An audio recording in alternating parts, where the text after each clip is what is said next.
সরকারি চাকরি প্রত্যাশী ভাই ও বোনদের জন্য দারুণ সুখবর।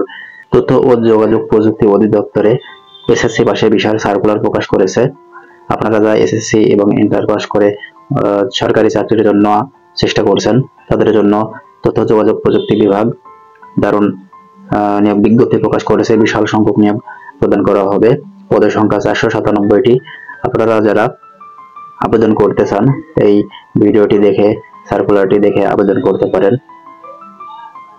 নিয়োগ বিজ্ঞপ্তি প্রকাশ করা হয়েছে 14ই আগস্ট 2025 তারিখে। তথ্য যোগাযোগ প্রযুক্তি বিভাগের আওতাধীন তথ্য ও যোগাযোগ প্রযুক্তি অধিদপ্তরের রাজস্ব খাতভুক্ত নিম্নোক্ত পদে অস্থায়ীভাবে সরাসরি নিয়োগের লক্ষ্যে পার্শ্বে বর্ণিত শর্তে বাংলাদেশী প্রকৃত নাগরিকদের নিকট হতে অনলাইনে আবেদনপত্র আহ্বান করা যাচ্ছে। তো চাকরির সার্কুলারে প্রথমে দেখা যাচ্ছে একটি পদে অফিস সহায়ক পদ, বেতন স্কেল 8,250 থেকে 20,10 টাকা পর্যন্ত। পদের সংখ্যা 497টি, অনেক বিশাল সার্কুলার। কোন স্বীকৃত বোর্ড হইতে মাধ্যমিক স্কুল সার্টিফিকেট বা সমমান পরীক্ষায় উত্তীর্ণ, সংশ্লিষ্ট কাজে অভিজ্ঞতা। আবেদন করতে পারবে সকল জেলা, অর্থাৎ এসএসসি পাশে আপনারা সকল জেলা হতে বাংলাদেশের প্রকৃত নাগরিক হলেই এই পদে আবেদন করতে পারবেন। উক্ত পদের জন্য আবেদনের বয়সসীমা হলো 18/8/2025 তারিখ 18 থেকে 32 বছরের মধ্যে হতে হবে।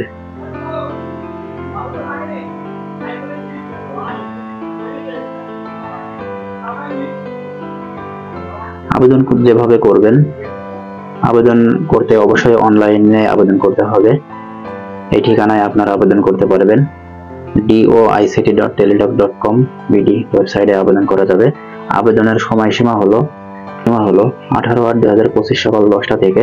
আবেদনের শেষ তারিখ হলো 17/9/2025 বিকাল 5টা পর্যন্ত, অর্থাৎ 17 সেপ্টেম্বর বিকাল 5টা পর্যন্ত আবেদন করা যাবে।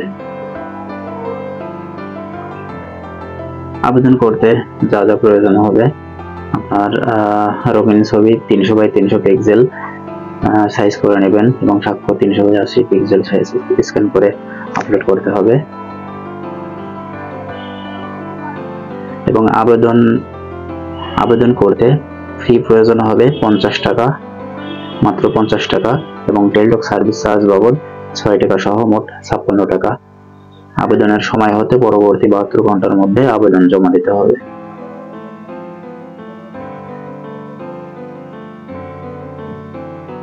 এই ছিল আজকের সরকারি চাকরির একটি বড় নিয়োগ বিজ্ঞপ্তি। তথ্য ও যোগাযোগ প্রযুক্তি অধিদপ্তরে 497টি পদে নিয়োগের লক্ষ্যে যে সার্কুলারটি প্রদান করেছে, তার সারসংক্ষেপ আপনাদের সামনে উপস্থাপন করলাম। আপনারা সরকারি চাকরির নিয়মিত সার্কুলার পেতে আমাদের এই চ্যানেলে সাবস্ক্রাইব করে পাশে থাকতে পারেন এবং সবার আগে নিয়োগ বিজ্ঞপ্তিগুলো পেতে বেল আইকনটি চালু করে রাখতে পারেন। ধন্যবাদ।